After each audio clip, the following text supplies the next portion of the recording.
everybody. We're back for part 2 of Old Dan Buster's Buried Gold. And in this part, you're going to get to hear some words from Old Dan himself about his gold. And remember, Mr. Cuneo, Ray Cuneo, owned the ground that the old mining camp San Antone used to be on, where Dan Buster lived and worked. And Mr. Cuneo, Granddad Cuneo, asked Dan Buster one day, "Why don't you leave me your gold? You got no kin." So Granddad Cuneo was, making his pitch for the gold like everybody else at that time. And Dan Buster replied to Mr. Cuneo, "You don't need my gold. You got your store.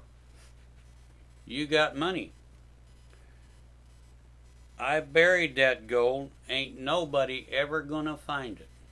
So those were quoted from this document, quoted words from Dan Buster according to this document. Now, histories report that Buster never got over his disappointment that the money that he wanted to use to buy his parents' freedom from slavery was stolen by that white attorney. Of course, who can blame him? Who would get over that? That was Dan's lifelong dream, was to free his parents from slavery. Now, Buster was quoted as having said over and over again, and these are his words according to this document, this historical document: "I took that gold out of the ground with these old black hands. I put it back in the ground with the same hands. There it's going to stay. No, sir, that gold will never do no white man no good." So those are Dan Buster's own words. Now, while Buster was still alive, he was badly beaten by desperados at one time that tried to get old Dan to tell them where his gold was buried. But the tough old miner, he never talked. One of the desperados was actually caught and hung for this crime. And there was a widow in the old Camp San Antone that went by the name of Old Lady Kelly. Now, she prepared dinner for Buster every night for the last few years that he was alive. And Granddad Cuneo said Old Lady Kelly tried to get Buster to tell her where his gold was buried, but he never did.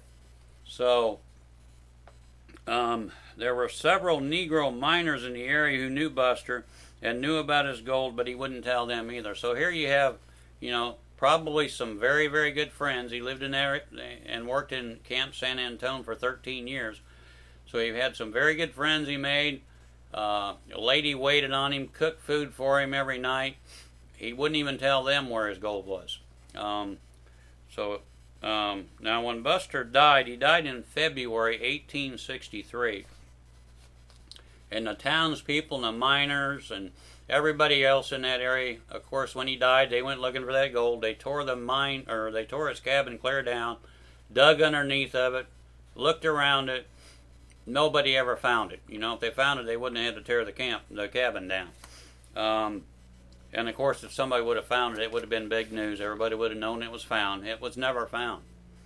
Now, Frank Cuneo, Ray Cuneo's grandfather, he's the one that homesteaded the entire Camp San Antone town site after the gold played out and the miners moved out in the late 1860s.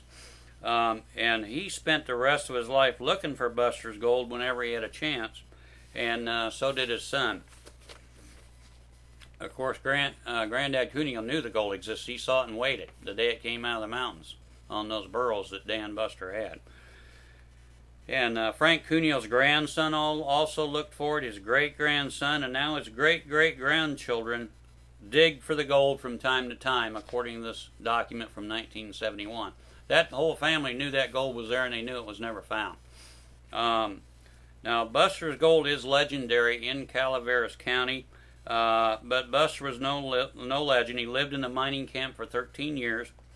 In fact, his bones are still buried, according to this document, an unmarked grave on the Cuneo Ranch. Okay, spiritualist have even tried to come and communicate with a dead miner's spirit, trying to get him to tell them where his gold was. I don't know why they thought he would tell them when he wouldn't tell his best friends and a woman that was waiting on him, making food for him every night. But a group of Filipinos came carrying a strange three-legged table. They put food on the table, candy, fruit, and they left it overnight for old Dan Buster's spirit to find, trying to get him in a good mood. They even placed a pencil and a note on the table, and the note read, quote, "Mr. Dan Buster, please tell us where it's buried." So for 108 years, Dan Buster's fooled them all.